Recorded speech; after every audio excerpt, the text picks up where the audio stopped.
రేపు 14వ తారీఖున జరగబోయేటువంటి జనసేన పార్టీ 12వ ఆవిర్భావ సభకి పోలవరం, చింతలపూడి, గోపాలపురం నియోజకవర్గాల నుంచి భారీ ఎత్తున జన సమీకరణ కార్యకర్తలు రావాలని మేము కోరుకుంటున్నాం. అలాగే ఈ కార్యక్రమానికి ముఖ్య అతిథిగా విచ్చేసినటువంటి అప్పలనాయుడు గారికి, అలాగే ఈశ్వరయ్య గారికి, రవికుమార్ గారికి, సాయి గారికి ప్రత్యేక ధన్యవాదాలు తెలియజేస్తున్నాం. అలాగే రానున్న రోజుల్లో జనసేన పార్టీ యొక్క కార్యాచరణ ఏంటి, ఏ విధంగా ముందుకెళ్ళాలి, గత 8 నెలలు బట్టి ఈరోజు మనం ప్రభుత్వం వచ్చిన తర్వాత మొట్టమొదటిసారిగా ఈరోజు ఈ ఆవిర్భావ సభ జరుపుకుంటున్నాం.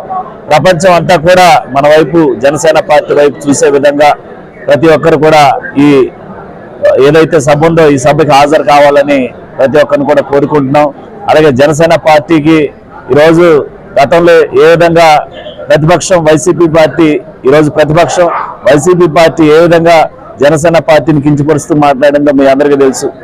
అలాగే ఈరోజు కూడా ఏదో చింత చచ్చినా పులుసు చావదన్నట్టుగా జగన్మోహన్ రెడ్డి ప్రతి మాట కూడా ఈరోజు 11 సీట్లకే పరిమితమైనటువంటి పరిస్థితి మనం చూస్తున్నాం అతను మాట్లాడిన ప్రతి మాట వల్ల.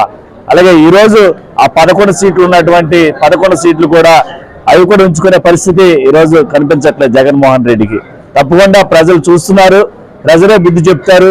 ఈరోజు ఆ 11 సీట్లకు కూడా నువ్వు పరిమితం కాకుండా ఆ 11 పక్కన ఒకటి తీసి ఆ 1 సీట్కే నువ్వు పరిమితం అయ్యే పరిస్థితి కనిపిస్తుంది.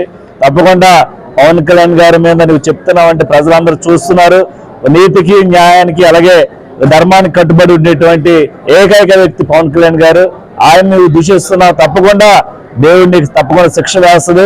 ఆ శిక్ష ఆ 1 సీటుతో నువ్వు మిగులుతావని ఈరోజు ఈ సభాముఖంగా తెలియజేస్తూ, అలాగే రానున్న రోజుల్లో జనసేన పార్టీ ఒక ప్రపంచం లాగా, రానున్న రోజుల్లో జనసేన పార్టీ ఒక తుఫాన్ లాగా ముందుకెళ్లాలని మేము కార్యకర్తలకు సూచిస్తూ, అలాగే జనసేన పార్టీకి సంబంధించి 14వ తారీఖున ఆవిర్భావ సభకి భారీ ఎత్తున ప్రతి నియోజకవర్గం నుంచి కార్యకర్తలు, నాయకులు, ప్రజానీకం అందరూ కూడా రావాల్సిందే కోరుకుంటూ సెలవు తీసుకుంటున్నాం.